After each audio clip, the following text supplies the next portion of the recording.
तो guys finally heavenly demon cultivation simulation का season 3 आ गया, जिसका तुम लोग बेसब्री से इंतजार कर रहे थे। वीडियो को स्टार्ट करने से पहले थोड़ा सा रिकैप दे दिया जाए ताकि तुम्हें याद आ जाए कि लास्ट पार्ट में क्या हुआ था। हमारे एमसी और मुगी और सोंगवा डेमन कल को छोड़कर सेंट्रल प्लान में चले जाते हैं ताकि वो अपने कॉमरेड्स को बचा सके, और हमारा एमसी वहाँ एडवांस डेमन मास्टर ट्रांसेंडेंट पे पहुंच जाता है। उसके बाद उसको सोरियों का लेटर मिलता है जिसमें लिखा था कि फर्स्ट और 4 डिसाइपल के बीच फाइट शुरू हो गई है, जिसमें योरीम और जियोक्संग और सोरियोंग भी थे, और ये लेटर कुछ मिनट पहले का था। फिर हमारा एमसी डिसाइड करता है कि अब वो जाएगा वापस। अब आगे कहानी वहीं से शुरू होती है जहाँ से लास्ट पार्ट खत्म हुआ था। हमें दिखाया जाता है एक बोर्ड को जहाँ हमारा एमसी बैठ के कुछ खा रहा होता है। मुगी इम कहता है कि मास्टर आप इतनी देर से क्या सोच रहे हैं। तो हमारा एमसी कहता है ऐसा लगता है कि मेरे सबऑर्डिनेट की सिचुएशन मेरे दिमाग पर भारी पड़ रही है। इस समय जब कल्ट अनयूजुअल है, उनसे संपर्क टूटने से मुझे लगता है कि कुछ हुआ होगा। तो मुगी इम कहता है ये खबर सुनकर मैं भी शॉक्ड हो गया था। सोचिए फर्स्ट डिसाइपल जो एक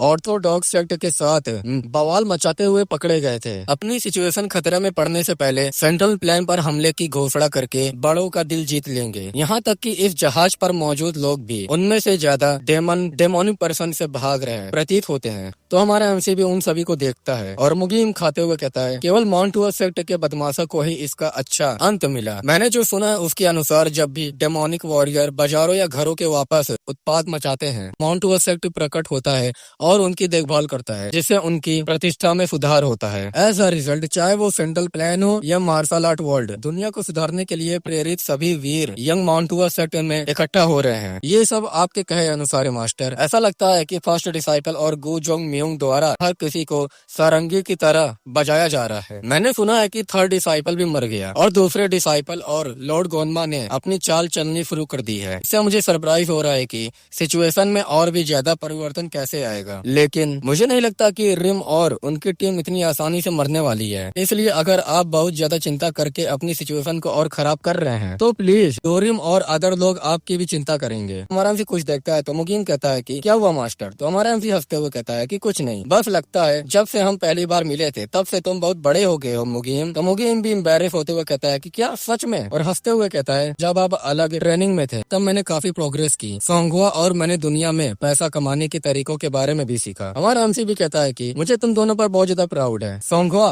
क्या तुमने हमारे हैनान प्रस्थान के बारे में कोई लेटर छोड़ा है। तो सोंगवा कहती है कि हाँ मैंने एक लेटर छोड़ा है जिसमें उनसे कहा गया है कि अगर उन्हें अपॉर्चुनिटी मिले तो वो हमसे संपर्क करे, और मैं लेटर भेजने के लिए शिक्षित एक पास तैयार करूंगा। तो हमारा एमसी भी कहता है कि अच्छा, तो फिर अच्छी खबर की उम्मीद है मुझे। और वो बोर्ड के किनारे आता है और कहता है जैसे जैसे मैं अल्टीमेट डेमन की ओर बढ़ा मेरी क्यूआई भावना का विस्तार हुआ, लेकिन अब मैं आसपास की मूवमेंट की प्रति अच्छे से देख सकता हूँ। मैं अभी तक नई मार्शल आर्ट में भी ठीक से महारत हासिल नहीं किया हूँ। जब मेरा लेवल बढ़ा तो स्पेशल टेक्निक क्यों नहीं दिखाई दी। जैसे ही मुझे याद आया वो मेरे दिमाग में आता कि मैं उभरते हुए डेमन तक पहुँचने के बाद रीजिंग फ्लेम एक्सप्लोजन और लिविंग अर्थ एनिलेशन स्किल का यूज करने में एबल था, और एक सिस्टम पे लिखा हुआ होता है। ये फाइनली मुझे कह रहा है कि मैं उनका यूज ना करूं। जब तक मेरा अपोनेंट मेरा इंतजार नहीं कर रहा है तब तक मैं इन आंदोलन को दोबारा नहीं कर पाऊंगा। फिर भी मैंने उन्हें प्राप्त कर लिया है, इसलिए मेरे पास ट्रेनिंग के अलावा और कोई रास्ता नहीं है ताकि मैं उन्हें जल्दी से यूज कर सकूं। लेकिन मैं अल्टीमेट लेवल के बजाय अल्टीमेट डेमन तक क्यों पहुंचा। मैं एक उभरता हुआ डेमन था, फिर भी मेरी क्यूआई खुद डेमोनिक की अपेक्षा ऑर्थोडॉक्स के ज्यादा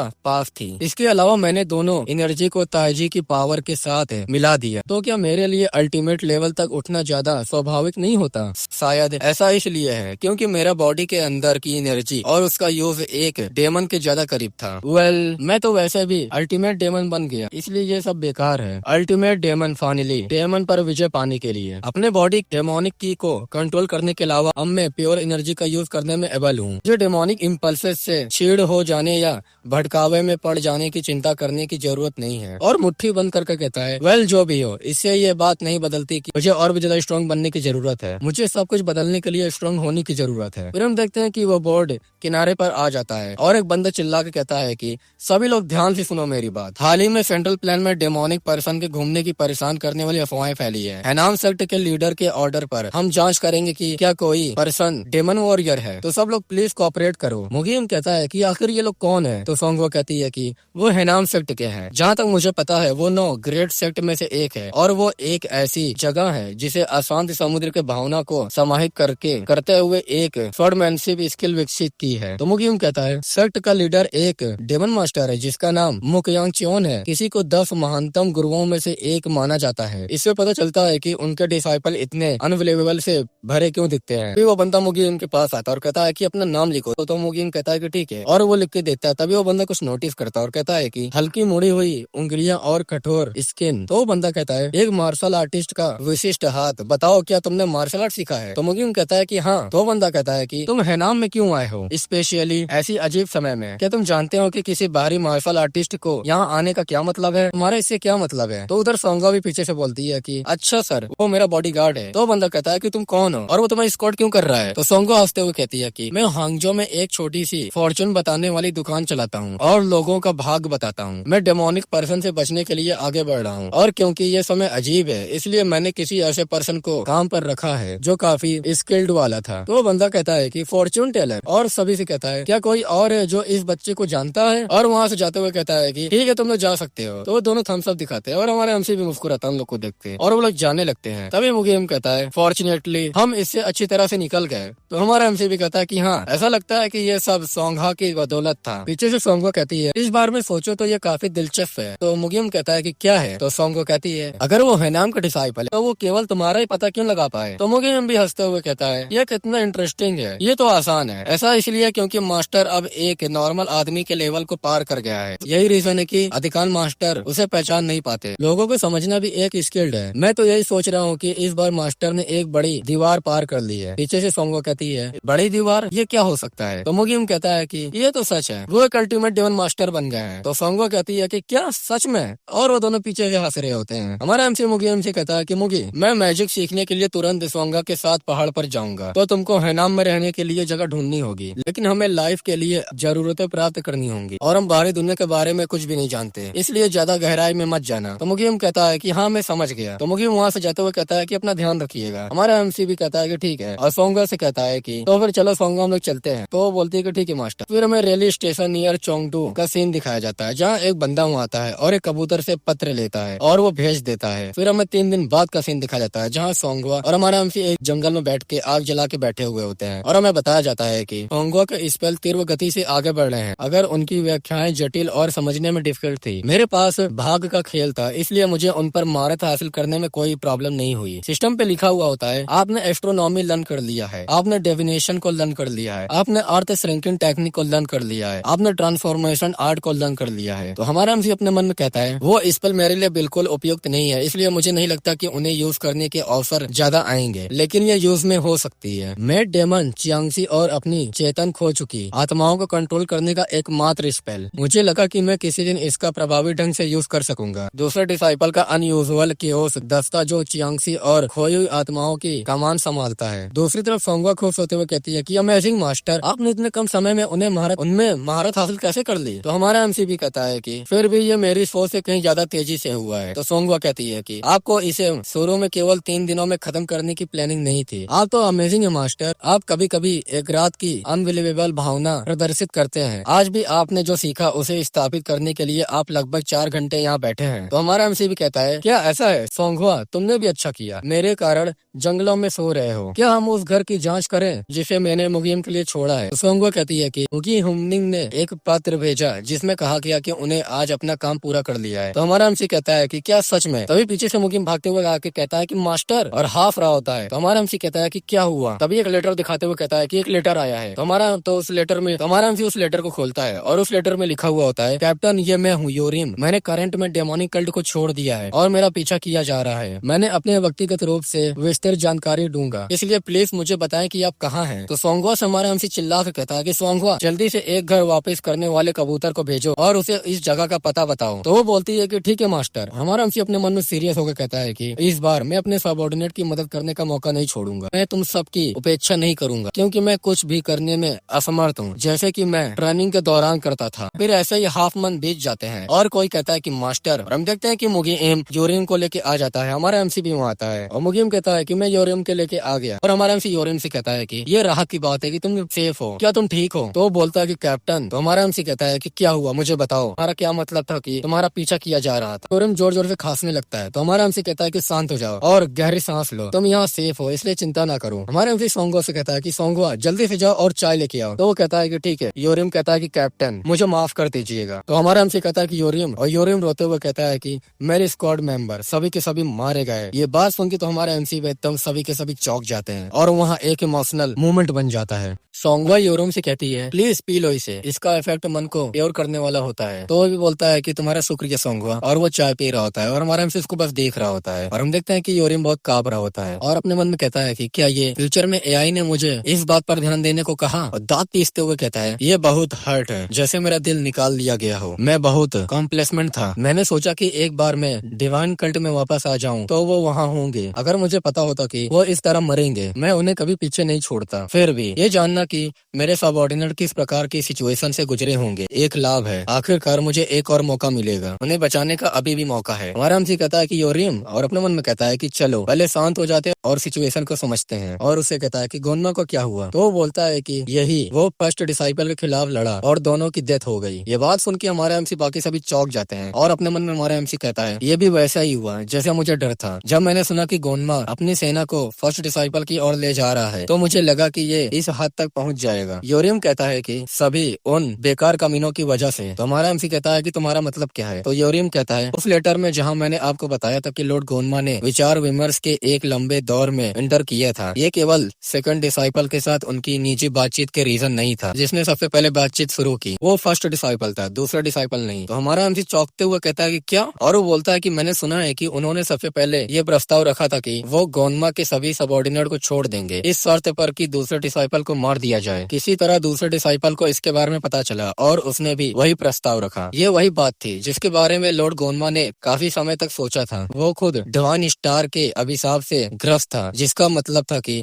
वो अदर डिसाइपलों की हत्या करके प्रसिद्धि प्राप्त नहीं कर सकता था। वो जानना चाहता था कि जब तक वो मर न जाए इस सिचुएशन को सुलझाने का कोई रास्ता नहीं था। तो मुगीम कहता है लॉर्ड गोनमा वो बेकार दूसरा डिसाइपल कमीना। यूरियम कहता है मैं नहीं जानता कि दूसरे डिसाइपल ने लॉर्ड गोनमा को कैसे प्रभावित किया। मैं केवल इतना कह सकता हूँ कि वो फर्स्ट डिसाइपल की अपेक्षा दूसरे डिसाइपल पर ज्यादा विश्वास करता था। लेकिन सेकंड डिसाइपल जैसे ही उन्होंने ये समाचार सुना कि फर्स्ट डिसाइपल और लॉर्ड गोनमा के बीच टकराव हो गया है, उसने वादा तोड़ा और लॉर्ड गोनमा के सबऑर्डिनेट पर हमला किया और हमारा स्प्लिट ग्रुप तबाह हो गया। तो मुगीम कहता है कि वो सापित कमीना। और दूसरी तरफ हमारा एमसी अपने मन में कह रहा होता है लॉर्ड गोनमा दूसरे डिसाइपल के विश्वासघाती स्वभाव से अनजान नहीं हो सकते थे, लेकिन वो सैल्मा पर भरोसा भी नहीं कर सका। इसका रीजन माउंट हुआ शक्ति रहा होगा। सैल्मा एक ऐसे पर्सन है जो अपनी ही कल्ट के लोगों के साथ विश्वासघात करता है और अपने लाभ के लिए दुश्मन माउंट हुआ शक्ति के साथ हाथ मिलाता है। गोनमा निश्चित रूप से इस बात पर विश्वास नहीं कर सकता था कि ऐसा कोई पर्सन अपने बलिदान के बाद अपने सबऑर्डिनेट को अकेला छोड़ने का वादा निभाएगा। ये जानने की लाचारी की वो सिचुएशन को अपने साइड में नहीं बदल सकता। मैं ये बात अच्छी तरह जानता हूँ। मैं सरप्राइज हूँ कि फर्स्ट डिसाइपल की ओर जाते समय गोनमा को कैसा महसूस हुआ होगा अपनी डेथ को एक्सेप्ट करना। जब उसने अपनी अंतिम पावर का यूज किया तो डिवाइन डेथ स्टार उस पर्सन ने कैसे महसूस किया। यूरियम कहता है कि कैप्टन मुझे आपको कुछ और भी बताना है। तो हमारा एमसी कहता है कि कुछ और अपना मन में कहता है कि मुझे नहीं लगता कि सोंगवा और मुगी एम उस बिंदु पर है जहाँ वो कुछ भी छिपा पाएंगे। लेकिन दूसरी तरफ वो थरथराते कांपते हुए कहता है कि मैं दरअसल मैं। तो हमारा एमसी कहता है कि यूरियम, तभी पीछे से कोई कहता है कि मास्टर ये बेहतर होगा। सोंगवा भी बोलती है कि ऐसा लगता है कि आपको यूरियम को कहने में डिफिकल्टी हो रही है, हम तुम्हें अकेला छोड़ देंगे। और वो दोनों गेट से जाते हुए कहते हैं ठीक है फिर आप लोग बात करिए। और हमारा एमसी भी कहता है कि तुम्हारा शुक्रिया। और वो दोनों रूम में अकेले होते हैं और दूसरी तरफ यूरियम फूट फूट कर रो रहा होता है। तो हमारा एमसी कहता है ये तुम्हारे लिए बहुत डिफिकल्ट रहा होगा। मेरे जाने के बाद तुमको हिडन स्पिरिट ग्रुप के कैप्टन के रूप में भारी बोझ उठाना पड़ा होगा। तुमने बहुत हार्ड वर्क किया है यूरियम। और वो बोलता है कि कैप्टन मैं। तो हमारा एमसी कहता है कि हाँ तुम क्या कहना चाहते हो। तो वो बोलता है कुछ ऐसा है जो आपको अवश्य देखना चाहिए, क्या आप अपने पीछे देखना चाहेंगे। तो हमारा एमसी कहता है कि पीछे। वो बोलता है कि हाँ मैं बहुत बेकार महसूस कर रहा हूँ। तो हमारा एमसी उठता पीछे मुड़ जाता है और कहता है कि ठीक है। और अपने मन में कह रहा होता है मैं यूरियम को क्या कहूँ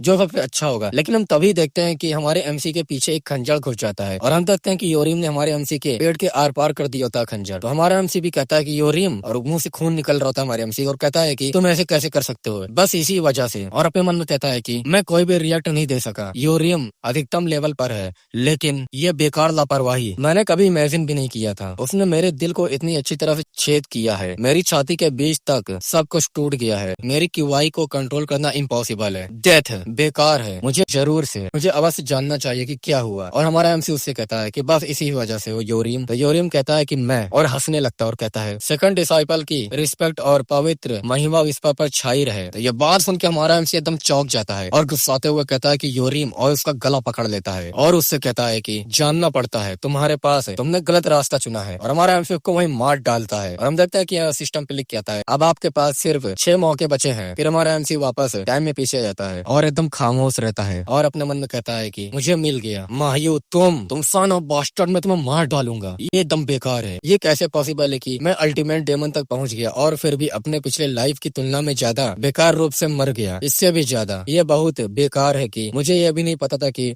उसके इरादे क्या थे। आखिर योरिम तुमने ये क्या किया? क्या माहियो और गोनमा के रिश्ते में कुछ और भी है जो मैं नहीं जानता? इस बात पर विचार करते हुए कि कैसे योरीम ने माहियो का उल्लेख किया, ये क्लियर है कि उसने मुझे मारने का ऑर्डर दिया होगा, लेकिन उन्होंने ऐसे ऑर्डर इतनी आज्ञाकारी से पालन क्यों किया? एक रिचुअल लगभग एक अभिशाप की तरह जो पर्सन को मानसिक रूप से प्रभावित करता है। और हमारा हमसे अपने चेहरे पे हाथ रखते हुए कहता है क्या ये सोल एब्जॉर्प्शन टेक्निक थी? क्योंकि माहियो के पास स्पेलकास्टर यूनिट एबनॉर्मल केओस स्क्वाड है, इसलिए योरीम को कंट्रोल करना मुश्किल नहीं होगा। लेकिन क्यों? माहियो को तो यह भी नहीं पता था कि मैं जिंदा हूँ या मर गया। और तो और जब सक्सेसर की लड़ाई खत्म हो चुकी हो तो उसके रास्ते में क्यों हटूं? मैं सच में इतना बड़ा खतरा नहीं हूँ कि वो मेरी मौत ऑर्डर दे। ऐसा लगता है कि मुझे डेमन कल्ट के इंटरनल अफेयर पर ज्यादा गहराई से विचार करने की जरूरत है। मुझे ये पता लगाना है कि योरीम ने मुझे क्यों मारा, कम से कम अपने सबऑर्डिनेट के फ्यूचर बदलने के लिए। अभी के लिए जब तक सिचुएशन भारी परिवर्तन न हो जाए हम तेजी से आगे बढ़ते हैं। और हमारा एमसी हमें बताता है कि इस लाइफ में मैंने कियोम मैन जियोंग से एलेक्सर नहीं खरीदा, मैंने सोंगवा की जान बचाई, मैंने वॉन्डरिंग स्क्वाड और यूपी के प्रस्ताव को रिजेक्ट कर दिया, मैं मेन स्टोरी के साथ आगे बढ़ा और मुझे गोनमा का मिशन प्राप्त हुआ। माँ टाई रोंग को बचाने के बाद मैंने अपने सबऑर्डिनेट को सूचित किया कि हम मार्शल आर्ट की दुनिया में एंटर करेंगे। यांगजो में मूव हो गया, जोंगली सेक्ट का मिशन पूरा किया और स्लीपिंग ड्रैगन हॉल मामले को लपेटा। सोंगवा ने फॉर्चून टेलर के दुकान खोल ली और हम देखते हैं कि सोंगवा हमारे एमवी से कहती है कि मास्टर एक लेटर आया है और उसमें लिखा हुआ होता है कैप्टन मैं होप करती हूँ कि आप अच्छे होंगे, मैं सोरियोंग हूँ। यहाँ की सिचुएशन बहुत तेजी से विकसित हो रही है। अदर डिसाइपल को पता चला कि ग्रैंड रूलर्स हाउस सेक्रेटरी जो फर्स्ट डिसाइपल का सबऑर्डिनेट है 5 ऑफिस से बड़ी संख्या में डेमोनिक पर्सन को सेंट्रल प्लेन में भेजा जा रहा है। प्रॉब्लम यह है कि उसने 5 कोड के अंदर से ही डेमोनिक पर्सन को नहीं भेजा, उनमें से बड़ी संख्या रेड डेमन कोड के अधिकार एरिया में थी। इस वजह से लॉर्ड गोनमा क्रोधित होते जाते हैं। सभी अदर डिसाइपल की सजा पर चर्चा करने के लिए एकजुट हो रहे हैं। तो हमारा एमसी भी अपने मन में कहता है कि ठीक है इस पॉइंट तक सब कुछ अच्छे से चल रहा है, लेकिन आगे बढ़ते हुए इसमें बदलाव होना चाहिए। हमारा एमसी कहता है कि सोंगवा तो बोलती है कि हाँ मास्टर, और अपने मन में कहता है मुझे इस लाइफ में चूकना नहीं है। और सोंगवा से कहता है ये एक अचानक क्वेश्चन हो सकता है, लेकिन सोल एब्जॉर्प्शन टेक्निक के बारे में इसका मेन यूज कब किया जाता है? तो वो बोलती है कि सोल एब्जॉर्प्शन टेक्निक का यूज ये निर्धारित करने के लिए किया जाता है कि कोई पर्सन झूठ बोल रहा है या नहीं। आप इसे लाइट डिटेक्टर कह सकते हैं। वास्तव में अगर मैं इसे समझाऊं तो ये बहुत डिफिकल्ट होगा, लेकिन फिर भी एक बात निश्चित है, सोल एब्जॉर्प्शन टेक्निक एक स्पेल है जिसका यूज अपने गोल का दिल जीतने के लिए किया जाता है। दूसरे शब्दों में ये उन लोगों पर लागू की जाने वाली टेक्निक है जिन पर भरोसा नहीं किया जा सकता। तो हमारा एमसी अपने मन में कहता है कि डेफिनेटली मायू के लिए गोनमा के सबऑर्डिनेट का विश्वास जीतना डिफिकल्ट होता। पीछे से मुगियम कहता है कि मेरा मतलब है क्या किसी ने सोल एब्जॉर्प्शन टेक्निक या कुछ और यूज किया था? तो हमारा एमसी कहता है कि आपसे बस ये सोचो कि मैं क्या कहने वाला हूँ, काल्पनिक रूप से और सुनो। और हमारा एमसी हमें बताता है कि मैंने सोंगवा और मुगी इंक को सब कुछ बता दिया, पास्ट में भेजे गए लेटर और योरिम द्वारा साझा की गई अंदरूनी जानकारी, यहाँ तक कि यह फैक्ट भी सच है कि डेमन कल्ट के डिसाइपल के बीच सक्सेसर वॉर फाइनली दूसरे डिसाइपल के विजय के साथ समाप्त हुआ। और हमारा एमसी उन लोग से कहता है कि तुम क्या सोचते हो? तो मुगी इंक कहता है कि ये घटना बहुत चौंकाने वाला है, इसलिए सोंगवा भी कहती है कि अगर ऐसा कुछ घटा हो तो इस मतलब ये होगा कि दूसरे डिसाइपल चीजों पर गहराई से विचार करता था, यहाँ तक कि सबसे खराब सिचुएशन पर भी। तो हमारा एमसी कहता है कि सबसे खराब सिचुएशन पर? तो बताती है हाँ, दूसरे डिसाइपल शुरू से ही किसी पर भरोसा नहीं करता। 4 डिसाइपल के सबऑर्डिनेट में से उन्होंने अवश्य ये आकलन किया होगा कि क्या उनमें से कोई विद्रोह करने के बारे में सोच रहा है। दूसरे शब्दों में वो ऐसी सिचुएशन में था जहाँ उसे 4 डिसाइपल पर डाउट था। तो हमारा एमसी कहता है क्या सच में इतना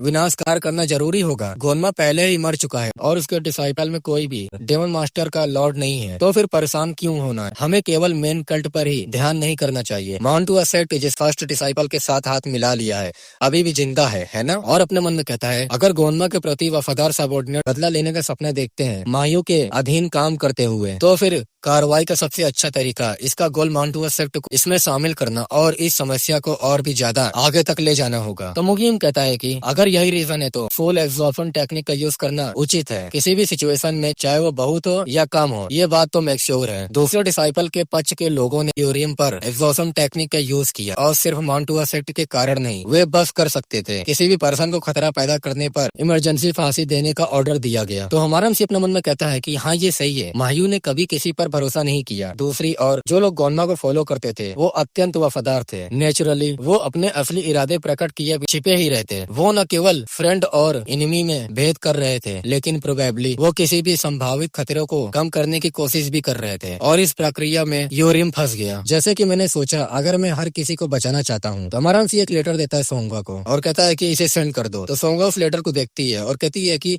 ये मास्टर। और हमारा एमसी सोच रहा था अपने मन में मेरे पास फ्यूचर बदलने के अलावा और कोई रास्ता नहीं है। फिर हमें अगले दिन में लॉर्ड गोन्मा का ऑफिस का सीन दिखाया जाता है, जहाँ कोई बाहर से कहता है कि लॉर्ड गोन्मा ये मैं सोरियोंग हिडन स्पिरिट ग्रुप की। तो लॉर्ड गोन्मा कहता है कि ठीक है अंदर आ जाओ, और वो अंदर आती है। तो लॉर्ड गोन्मा कहता है कि तुम इस समय क्यों आई हो। तो सोरियोंग कहती है मैं आपसे मिलने इसलिए आई हूँ क्योंकि मुझे एक लेटर मिला है जिसे तुरंत पहुँचाना है। तो लॉर्ड गोन्मा कहता है कि एक लेटर। तो सोरियोंग कहती है कि ये कैप्टन सियोली ने भेजा है। वो देख के भी एकदम चौंक जाता है और उस लेटर में लिखा हुआ होता है कि लॉर्ड गोन्मा मैं सियोली हूँ, चैन मेरियो का डिसाइपल। आप खुद ही हैरान हो गए होंगे क्योंकि मैंने अपनी डेथ का एक नाटक किया था। सिचुएशन इतनी सीरियस थी कि उस समय यही एकमात्र रास्ता प्रतीत हो रहा था। सबसे पहले प्लीज मेरी बात सुनिए। मेरे आउटकम के थ्रू से यह साबित करूंगा कि मैंने ऐसा क्यों किया। मैं कल्ट की करंट सिचुएशन से अवगत हूँ। आप जल्द ही फर्स्ट डिसाइपल की माउंटुआ सेक्ट के साथ मिली भगत के संबंध में अदर डिसाइपलों के साथ बैठक ऑर्गेनाइज करेंगे। हालांकि लाभ और हानि के विचार के कारण कोई उचित रास्ता नहीं निकाला जा सकेगा और तुरंत ही फर्स्ट डिसाइपल पहला कदम उठाएगा। वो माउंटुआ सेक्ट के साथ अपनी मिली भगत का फायदा उठाएगा। ऑफिशियल कोर्ट में इंटर करे और सेक्ट के एल्डर को घोषित करे कि वो सेंट्रल प्लान पर हमला करेगा। प्लीज मेरे शब्दों पर ध्यान दें और ध्यान से देखें कि क्या सिचुएशन इस प्रकार के सामने आती है या नहीं। फर्स्ट डिसाइपल किंग हाई और सेचुआन को रेक्लेमेशन के लिए फर्स्ट गोल के रूप में नामित करेगा और वो मोरियम सेक्ट 9 ग्रेड सेक्ट और 5 ग्रेड फैमिली ध्यान हटाने के तरीकों पर भी चर्चा करेंगे। ऐसा रिजल्ट जिन एंशियंट ने घोषणा की थी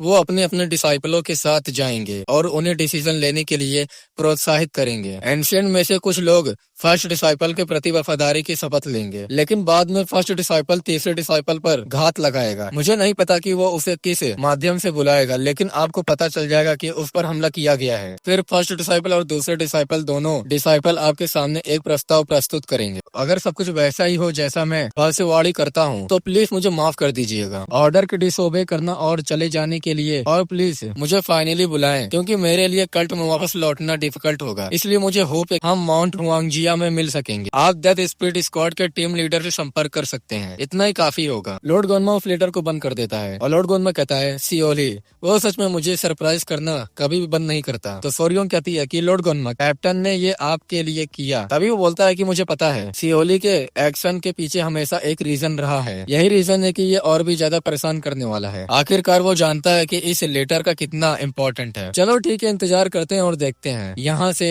आगे सिचुएशन कैसी होगी। फिर हमें दिखाया जाता है कि जहाँ हमारा एमसी ब्रेक थ्रू करने के लिए बैठा हुआ होता है और सिस्टम पे लिख के आता है आपने अल्टीमेट डेमन तक रीच कर लिया है। आपने ग्लेशियर ओरिजिन कॉन कंप्रेशन को मास्टर कर लिया है। आपने हेल एनिलेशन आर्ट को मास्टर कर लिया है। तो हमारा एमसी भी बोलता है मैं कभी भी पूरी बॉडी के पुनर्गठन का आदि नहीं हो सकता जो हर हड्डी को मोड़ देता है और पूरी बॉडी को फिर से बनाता है। फिर भी जबकि पिछले लाइफ में मुझे अल्टीमेट डेमन तक पहुँचने में 1 साल लगा था, इस बार इसमें केवल 7 महीने लगे हैं। सच में ये पीरियड कम कर दी गई है। और उठते हुए कहता है समय को देखते हुए ऐसा लगता है कि लेटर अब तक आ जाना चाहिए था, लेकिन ये देखकर कि सोंगवा यहाँ नहीं है, क्या इसका मतलब ये है कि गोन्मा का जवाब अभी तक नहीं आया है। जरा सोचो, वो बदमाश सोंगा उस लेटर को पढ़ने के बाद उसका चेहरा काला पड़ गया। फिर थोड़ा पास्ट में सीन जाता है जहाँ वो लेटर को पढ़ते हुए कहता है कि मास्टर क्या आपने फिर से हेवनली सीक्रेट पर झांका। तो हमारा एमसी कहता है कि फिर से मुझे मत बताओ, क्या तुमको पता चला फ्यूचर जानता हूँ। तो सोंगवा कहती है आपने अपने सबऑर्डिनेट को वापस भेज दिया और हांगजो आ गए। अब तक आपने जो भी कदम उठाए हैं उसे नहीं समझाया जा सकता। तो हमारा एमसी कहता है कि तो फिर तुमने पूछा क्यों नहीं। तो सोंगवा कहती है हेवनली सीक्रेट को पढ़ने कुछ लिमिट्स हैं। फ्यूचर एक ऐसी चीज है जिसे आप सहजता से नहीं बोल सकते। अगर मैं अभी भी ऐसा ही महसूस कर रहा हूँ फिर भी मैं आपसे नाराज कैसे हो सकता हूँ मास्टर। और हमारा एमसी अपने मन में कहता है कि हाँ सोंगवा भी एक भविष्यवाणी करने वाली है और वो भी एक प्रतिभाशाली पर्सन है। इसका मतलब ये है कि हेवनली टेक्निक जो फ्यूचर की झलक दिखा सकती है एक्स्ट्रा ऑर्डिनरी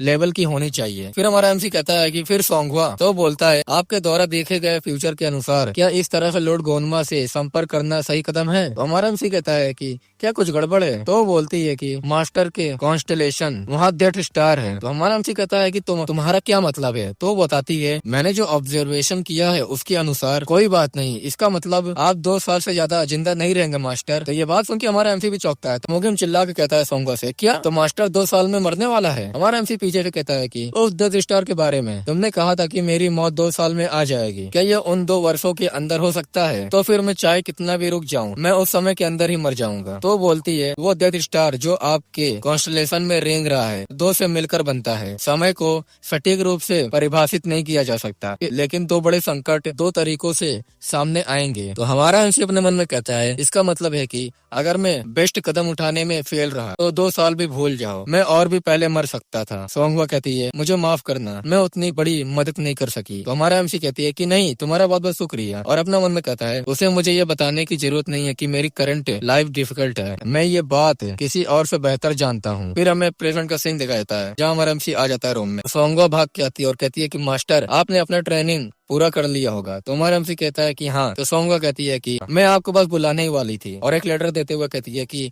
ये एक लेटर आया है और उस लेटर में लिखा हुआ होता है चलो मिलते हैं माउंट हुआंगजी 6 दिनों में। तो हमारा एमसी कहता है कि ये आ गया। सोंगवा मेरी बात सुनो, जब मैं दूर हो जाऊँ तो तुम और मोगी इम सब कुछ ऑर्गेनाइज करते रहना और यहाँ स्टैंड बाय पर रहो। तो सोंगवा कहती है कि माफ करिएगा, यहाँ क्या हो रहा है? तो हमारा एमसी कहता है समझाने में बहुत वक्त लगेगा, अगर मैं वापस नहीं आया तुमको ये प्लेस तुरंत छोड़ना होगा। तो सोंगवा कहती है मैं समझ गई, मैं मोगी एम को भी बता दूंगा। हमारा एमसी भी कहता है कि फिर चलो ठीक है, फिर मैं वापस आऊंगा। तो बोलती है कि ठीक है। फिर हम देखते हैं कि हमारा एमसी तेजी से भाग रहा होता है और अपने मन में कह रहा होता है इस लाइफ में मेरा सबसे बड़ा ध्यान फ्यूचर पर है, जहाँ मेरे सबऑर्डिनेट जिंदा रहते हैं। इस तरह मैं डेथ स्टार से बचकर जिंदा रह सकता हूँ। अंत में गोनमा के साथ ये मुलाकात मेरे फ्यूचर का मार्ग निर्धारित करेगी। अगर गोनमा अपने दम पर खड़े होने की सिचुएशन में नहीं है, ये एक ऐसे अंत की ओर ले जाएगा जहाँ माँ हायू और सेल्मा एक दूसरे के साथ भिड़ जाएंगे। फिर हम देखते हैं कि हमारा एमसी एक प्लेस पर आ जाता है और कहता है यहीं पर मैं और मेरे सबऑर्डिनेट पहली बार गो जंग म्योंग से मिले। यहाँ दोबारा आकर मुझे अजीब सा महसूस हो रहा है, क्या गोनमा अभी तक यहाँ नहीं आए हैं? फिर हमारा एमसी अंदर आता है और वहाँ बैठ जाता है और अपने मन में कह रहा होता है गोनमा कैसे रिएक्ट करेगा। लेटर में फ्यूचर के बारे में लिखी बातें मैं बात को घुमा फिराकर कहने की कोशिश कर सकता हूँ, लेकिन कई सिचुएशन पर विचार करने पर डाउट की बहुत गुंजाइश है। अंत में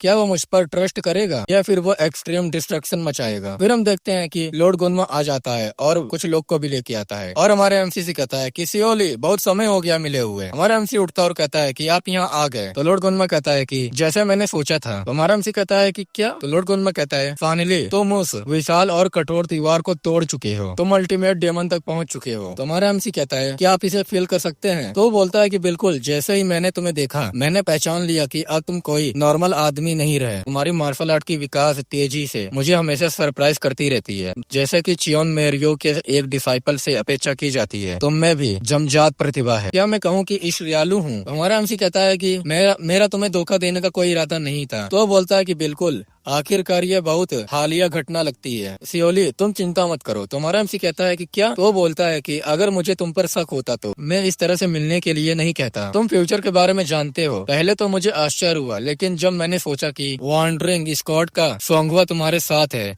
ये इतना अजीब नहीं है। हालांकि एक बात है जिसके बारे में क्यूरियस हूँ, तुम मेरी मदद करने पर क्यों जोर दे रहे हो? अगर तुमने जो कुछ कहा वो सही है तो तुमको मेरे पक्ष लेने का कोई रीजन नहीं है। अगर तुम्हारी एबिलिटी का कोई फर्स्ट मास्टर या दूसरे डिसाइपल में शामिल हो जाए तो तुमको बहुत ज्यादा ही सम्मान और पैसा मिलेगा। तो हमारा एमसी मुस्कुराता है और कहता है ऐसा इसलिए है क्योंकि वो फ्यूचर चाहते हैं। क्या ये वो फ्यूचर नहीं है जो मैं चाहता हूँ? तो लॉर्ड गोनमा कहता है कि इसका मतलब क्या है? तो हमारा एमसी कहता है कठोर लाइफ में भी लाइफ आशा के साथ जीने के बारे में है। उन लोगों को खून बहाने की कोई जरूरत नहीं है और दूसरों को दुख में आनंदित हो। ऐसे लोगों से घिरे होने पर मैं कभी भी आनंद कैसे पा सकता हूँ? उस पैसे और सम्मान में। तो लॉर्ड गोनमा कहता है तुम अचानक एक बूढ़े आदमी की तरह बोल रहे हो, बस इतना ही। तो हमारा एमसी कहता है कि एक और बात है, मैं भी लंबे समय तक जीने का कोई रास्ता नहीं ढूंढ पाया हूँ। हेवनली सीक्रेट की इच्छा पर विचार करते समय मुझे कुछ चीजें पता चली। ऐसा लगता है कि हमारे भाग्य भी सेम पाथ पर चलते हैं। तो लॉर्ड गोनमा कहता है कि मुझे ऐसा नहीं लगता। अगर तुम फ्यूचर जानते हो तो तुम उसे बदलने में एबल हो गए, है ना? हमारा एमसी कहता है कि अनफॉर्चुनेटली मैं उस फ्यूचर में नहीं हूँ। तो लॉर्ड गोनमा कहता है मार्शल दुनिया के बारे में क्या, मैं बस क्यूरियस हूँ। ये कहावत नहीं है कि हेवन के ऊपर नीचे हैंगजो। मैंने सुना है कि हैंगजो सच में एक खूबसूरत जगह है। दिन और रात दोनों समय में डिलीशियस खाना आनंद लेना, सुंदर नजारों का आनंद लेना और अच्छी वाइन के साथ दिन गुजारना, क्या ये सच में एक अद्भुत लाइफ नहीं लगता? तो हमारा एमसी उससे कहता है